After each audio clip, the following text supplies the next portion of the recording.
This is TWiT.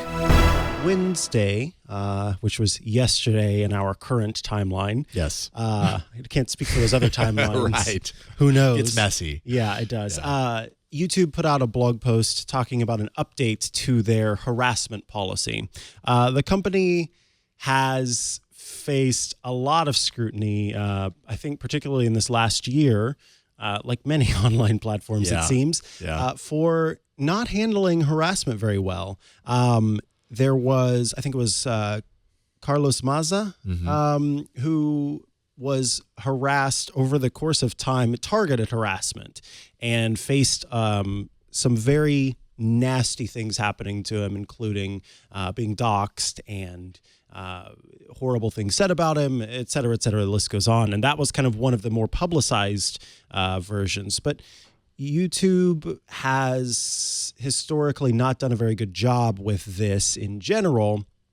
And we recently, I think we talked to somebody actually about YouTube's changes where it said, hey, if your content is not monetarily valuable to us, then we reserve the right to sort of get rid of it. And there was some discussion about how that could be a way for them to use that clause to get rid of bad actors on the platform, but it's not as forthright. And so It never is. It never is. Yeah. In fact, there's some criticism about this, but YouTube has updated its harassment policy. And one of the things that they say, we will no longer allow content that maliciously insults someone based on protected attributes, such as their race, gender expression, or sexual orientation.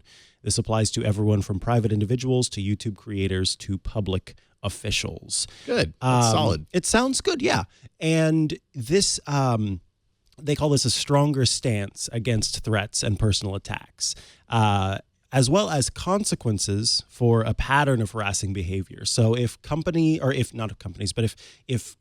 on YouTube that are being monetized, so that are making money from the platform, continue to, as they put it, I think they say brush up against YouTube's harassment policy, they will be removed from the YouTube Partner Program and therefore will no longer make money on the content. So that sort of incentive to continue to create content will go away. And then that incentive is not there as much.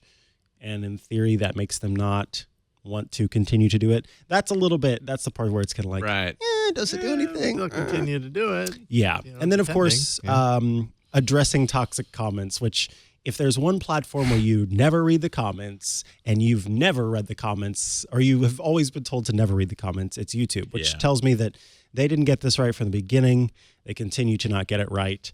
But apparently they are working on that as well. There were more than 16 million comments removed in the third quarter of this year alone, which, is that 16 or? Yeah, 16 million in the third quarter alone.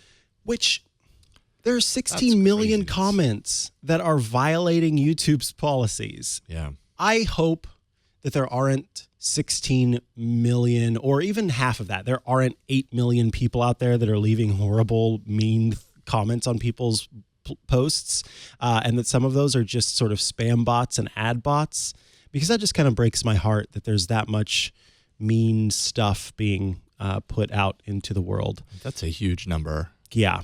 Oh, I'm sorry. It says right here, specifically due to harassment. Those 16 million that were removed, those were specifically due to harassment. That's a bummer. That's a big bummer to me.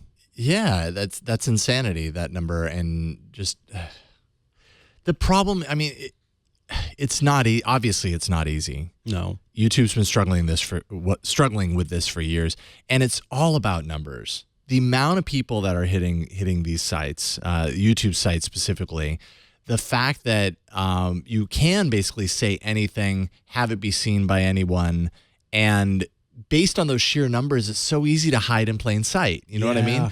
And to everyone else, to the creator, it's so obvious. Yes. But to everyone else, it's hiding in plain sight because there's so many of these bad comments everywhere that it's like, where do you even start to draw the line?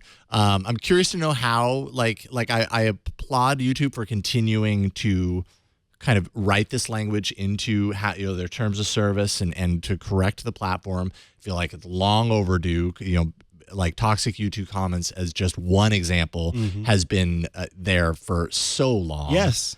And, so it's not like it's a recent problem, let alone, harassment in videos and everything. I mean, the problem is just so huge because the numbers are so large. And so I can't help but be skeptical. You know what I mean? Like I love that YouTube is doing this, and I think it's important and necessary, but it just continues to, I continue to find myself skeptical about it because it doesn't seem like anything ever works, even though changes have been made. Yeah. But I'm hopeful. Well, and I think with that, I think anyone who works at the company who's not foolish would respect the fact that you are skeptical.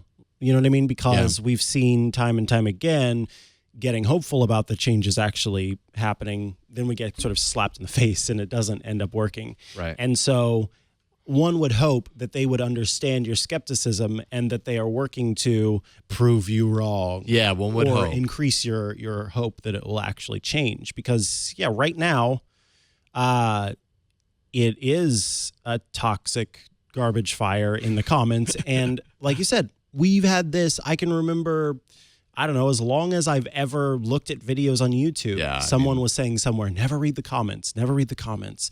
That's not changed. Right. And it's really easy to just leave whatever happens to be on your mind in that moment. I think that's part of it is people have very knee-jerk reactions to something that they're watching or to a comment or whatever, and it's very easy in that moment of like passionate rage or whatever and it's to just drop whatever and forget about it. It's like you drop it and you move on. Not only do you forget about it, it's a sort of like context switching, but there's a psychological concept that you and I are susceptible to as people who appear on a screen in front of someone. Yeah. We have a natural predisposition psychologically to remove the humanity of a person who is not humanly in front of us. And so when you're watching YouTube videos, you're not thinking of that person. Well, I shouldn't say you're not, because some people do remember that they're a person, but your natural inclination is not to think of that person as a person. It is more of a sort of construct. And so it's easier to be hurtful to someone who's not right in front of you. So I'm not surprised. I'm just saddened by the fact that there were 16 million comments removed in the third quarter alone, specifically due to harassment. At the same time, I'm glad that YouTube is continuing to look at this, and more importantly, that the shouting that is taking place, that the folks that are trying to keep YouTube on their best game are actually being heard in some way, and that they're working to make a change. So change can take place. I just think there's a lot of work to do. Yeah, I mean, Carlos Maza is like prime example of that. When he first started kind of petitioning around this and kind of making the news around the degrading stuff that was being said about him in these videos, there really wasn't a whole lot of action that happened. It was bad. And it's taken this long. I think that was earlier this year sometime, probably like summer, if not before. I can't remember exactly when it was this year, but plenty of time has passed, and now we're here. And even Carlos says he's skeptical. He's extremely skeptical that this is going to change anything. So it's kind of like, prove it, and we'll see what that means. What does the platform look like if and when these changes are made? Another thing that kind of gives me some pause is that YouTube, and actually all platforms in general on this sort of stuff, are really good at finding exceptions to the rule. Like they're really good at being like, oh yeah, I know we said that. You know what? In this case, it kind of doesn't matter. Right. It doesn't match. And here's the reasons why. And it's like, I don't care what your reasons are. Like you said, you wouldn't do it.